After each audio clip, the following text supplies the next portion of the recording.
cụ chỉ tụ cao sai yêu cho một oa cao tụ bao nì mỏ cụ chia hành thơ mỏ cụ chỉ trong thì oa cao sẽ kể chân về là cụ nhỏ rong chỉ cho nó cụ mỏ xì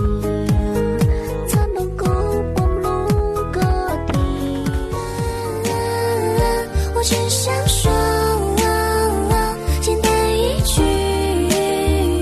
就是爱你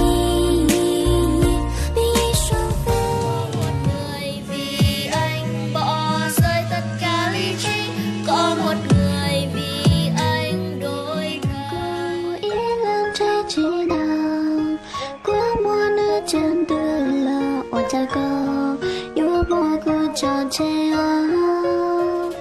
要过的是你强弱你换待遇，你的美不只是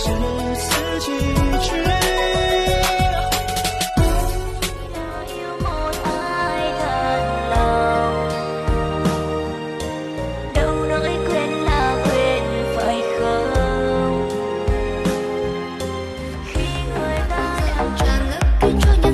Làn gió khoác sắc không mơ màng, đời giấy ngang qua đời cất tiếng nói không nên lời ấm áp đến cho tay ngàn sao trời lòng càng thêm chơi vơi dù em không ra lần sáng. Tại vì sao người lặng nhưng chẳng nói một câu,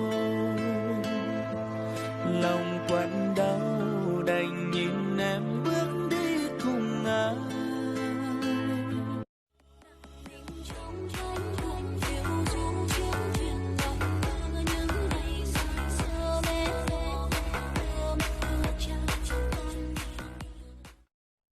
Có trang tay viết lên đây lời yêu thương cô gái ấy, môi tình như gió như mây,